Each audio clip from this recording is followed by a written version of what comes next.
24th, this feeling of difficulty communicating and getting around, and not expecting this slowdown. On Monday, the 25th of November, the moon goes into Virgo here. There's an opposition to Neptune, and here's where you're going to feel really, whoa, the water is too much, the flooding, the fog, the confusion, the lying, the priest, artist, doctor, musician, Neptune. These Pisces characters are in for trouble. Everybody's kind of seeing through all of this. Who are these guys, these privileged people? You won't like it too much. There's a square to the sun, and it happens on Monday, middle of the day, so expect confusion in the morning, and can't get much done through the middle of the day and the afternoon. But, you find some decisive new information late Monday night about midnight here with the trine to Pluto. And the decisive new information kind of relaxes you a little bit all the way through Tuesday. And here on Tuesday night, we have the trine to Venus. And here is some sweets, some sugar. Here's some relaxation, some beauty, Tuesday night, November 26th. Now, you stay up too late, and you get going on towards midnight here, the moon's going to hit Mars. It's going to get very lusty, and could get a little angry and impatient. Ask yourself what you're protecting. Tone it down, young men. The girls asked you out Tuesday night, and, you're machoing out here later. Oh, that's not good. Just tone it down. Wednesday, the moon's still in Virgo on the 27th, and you still got a lot of energy in the morning. In the middle of the day, it shifts into Libra, and as soon as the moon goes into Libra, all the vibes change right away.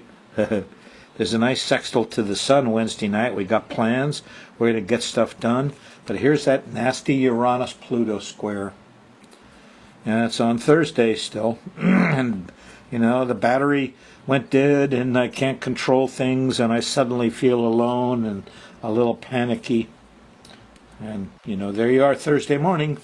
Hope it's not sirens in my neighborhood. Kind of get the jangled nerves all the way through Thursday. And then late Thursday night, early Friday morning, really, the 29th. Here's a square to Venus, totally out of the comfort zone. A square to Jupiter. We're trying to do too much. Everybody's trying to do too much. Too much sugar. Don't eat all those sweets. Your blood sugar goes up. Oh yeah, sweets. And then your body reacts and gobbles all the sugar up, and you go down into the low blood sugar. The object is to stay in the center. Not too much sugar and not too little sugar. And, they call it homeostasis.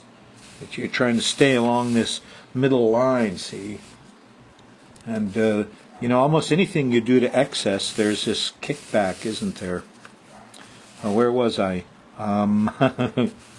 There it is Thursday night, and you could really overdo the sugar and the sweets, and, Venus can make you crave the sweets very much, but the other side of Venus is weakness. Oh, I can barely move. I'm so tired. That's Venus also, the negative side.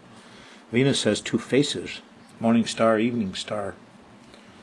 So, you're probably going to experience some of the more difficult parts Thursday night, Friday morning.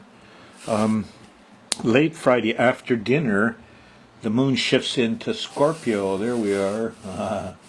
Wasn't watching the screen.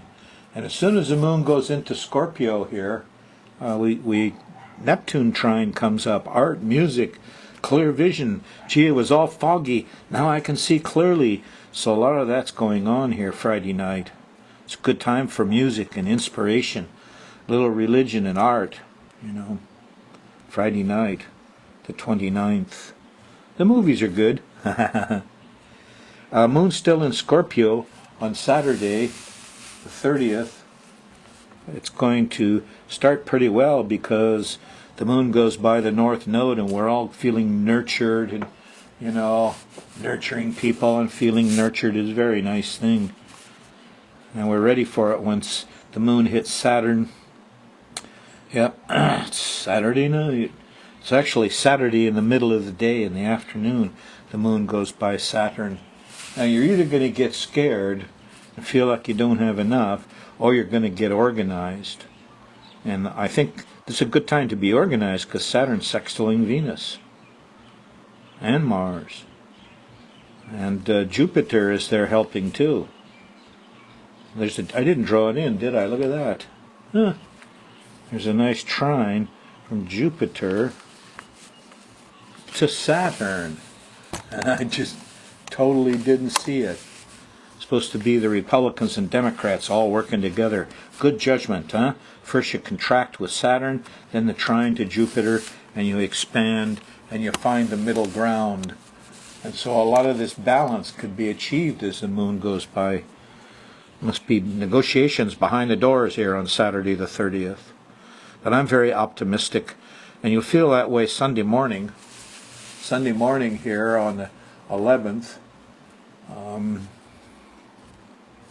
Starts with that nice Jupiter hit, really early, 2-3 o'clock in the morning. There's a trine to Jupiter. Aha, now I see it clear.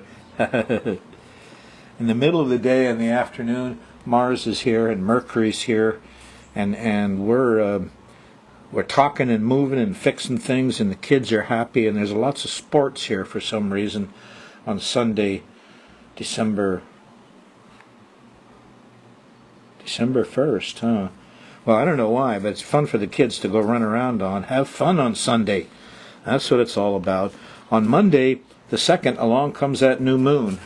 And that new moon really changes things a lot. You know, folks, we're having a series of new moons at 10 degrees. Yes. You just went through that. You're still going through the 10-degree Scorpio. That's sextile Pluto and made the Pluto powers, in charge. Hooray! And it also made a 150-degree angle to Uranus and said the heck with the environmentalists and the 99% and the unions. And now we're going to have a new moon that trines Uranus and says the heck with the police power and the new nuclear aircraft carrier. We're going to help the 99% and be innovative and new age and support environmental and solar stuff. We're going to have a month of it, and then there's going to be another new moon at 10 degrees right here, and that one, is on Pluto and says the heck with the environment, square that. We don't want windmills, we don't want solar, we want nuclear power. Oh yeah. There's a guy writing a book about it now saying there's no way out. We got to fill in the gap. If we want to solve or help global warming, we're going to need Pluto. We're going to need to burn all that nuclear fuel. We don't care where we put the leftovers, huh? For 20,000 years. We're going to save ourselves. Jeez, he says we can't get enough solar or wind or water power together. We're going to have to use nukes. I wonder what the reviews on his book are going to be. Anyway, what's happening is you get a month when Pluto's in power, and you get a month when Uranus is in power. The scientists come out and said global warming's real. The deniers come out and said no, buy more aircraft carriers. And it goes back and forth between these two. Every month there's a new moon, the vibes change. So that goes back to how I started the show, and said, gee, with the new moon at 10 degrees of Sag ain't hitting the U.S. chart so hot, is it? Come on, more on that. The confusion over the chart of the U.S., a government, reminds me of the confusion this lady, Linda Goodman's sun signs, just torpedoed real astrology in the U.S. And here's Nicholas Campion did a similar thing about the chart of the USA. Here's a more modern book. I featured this. This guy says, oh, it's Scorpio rising, but he's smart. He got the astrocartography going a little bit and started looking at what that meant. And more on that in a little bit. Anyway, these guys talk about rectification, and most of them one guy here says, well, probably half of the astrologers in the U.S. are using Gemini rising, even though nobody of any worth thinks that's real. And here some guys were using 2:17, 2:20 a.m. on July 4th. Of course, it's not July 4th, is it? And here a lot of them are going on about 4:50 p.m. in the Sag chart because of one man who did a painting, and you know, he had it down as Sag rising. So, and it's hard to tell the opposites, you know, from each other.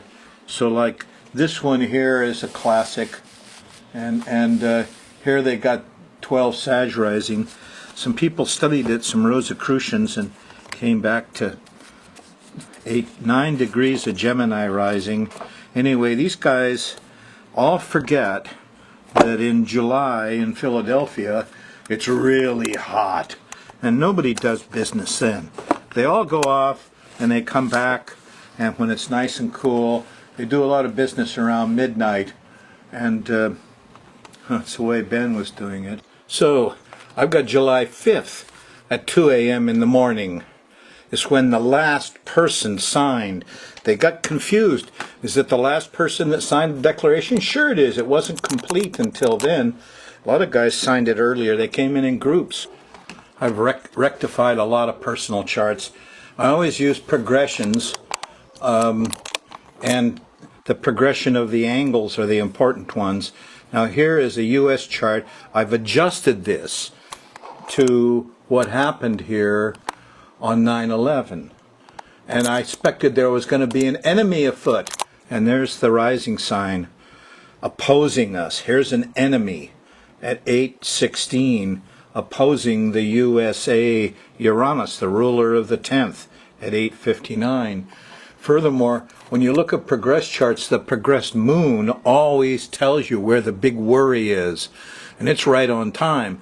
So when I moved to get this 2:03 a.m. July 5th chart and check the progression of the moon, there it is. It's right on the rising sign. We're worried about ourselves on 9/11. Gee, we have an enemy and we're worried about ourselves. So there is how I got to the 2:03 time. Okay, here's a full moon that happened just before 9/11, and this full moon is at 10 Virgo 28, 10 Pisces 28, and that happens 10.5 degrees. Okay, it puts the moon up in the 10th house, public lunacy, the moon squaring Uranus, the ruler of the 10th house, which is at 9 Gemini. Okay, here it gets really interesting. Here's the ground. Now first of all, here's Neptune on the descendant. Neptune on the descendant is like having fishy people around and a lot of drinking, and that line goes right through San Francisco. Gay folks are Neptune. They make super actors. Yes. And of course it was a free city. It was a lot of booze went around there. So Neptune going through San Francisco is a big thing. Then what I saw next amazed me. Here's Venus on the IC. Venus, sex, where's it going? Right up through the Las Vegas area, yes. And then I looked further and I saw over here, here's a line of Pluto on the midheaven. Now this is where all the slavery went on, and most of the pollutants go down that river and come out in New Orleans. All the slave markets were here. This is Pluto on the midheaven, public slave markets, huh? And let's see, what else? Oh, here's Uranus on the ascendant. Radio and television goes right through New York. So these are important things that exist on the ground because of that 203 chart.